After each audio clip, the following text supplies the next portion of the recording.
In Acts chapter 6, we see sort of the administrative side of the early growing church sort of coming to light here, because it says that as the believers rapidly multiplied, there were rumblings of discontent. The Greek-speaking believers complained about the Hebrew-speaking believers, saying that their widows were being discriminated against in the daily distribution of food. Okay, so we see even in the early church, it wasn't perfect. They were still people. They still grumbled and complained, and there were factions, and politics were starting to get involved. But anyway, the 12 disciples, apostles came together, and they said, okay, we need to deal with this. You can read this for yourself. But basically, they selected this group of what some churches today might call deacons.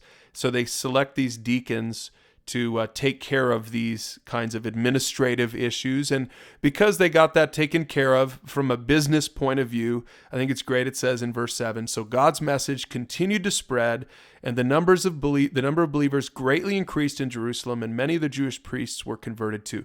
So we can see that it's important to run your church right, to get, make sure that you sometimes you have to have these kinds of meetings, make these kinds of adjustments, and they did already in chapter 6 of Acts. They already had to make those kinds of adjustments. But anyway, one of the guys that they picked for that deacon team, his name was Stephen. It says in verse 8, then, he was a man full of God's grace and power, and he performed amazing miracles and signs among the people. I think it's great that it wasn't just the 12 apostles who did it. Even Stephen did it, and probably many others. Just because of the Holy Spirit's power in their life, every believer had a great impact on their world. Okay, so it says that that he ends up sharing some things. You can read this in verse 9, but there was a group that was pretty upset with him. There was a group of Jews that were upset with his authority and all that stuff. And it says in verse 11, they persuaded some of the men to lie about Stephen, saying, we heard him blaspheme Moses and even God.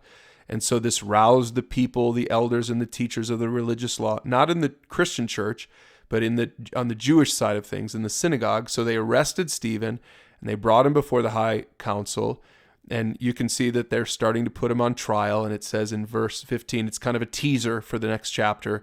So at the bottom of verse 6, chapter 6, it says, at this point, everyone in the high council stared at Stephen because his face became as bright as an angel's. And so we're going to see in the next chapter the rest of this story. So we're sort of left hanging. Stephen is on trial, or he's on trial, and they're accusing him falsely. And what is Stephen going to do? This newly elected deacon, what's going to happen next? And that's what we'll do. That's what we'll look at in chapter 7. But for now, go ahead and read chapter 6 for yourself, and we'll see you tomorrow.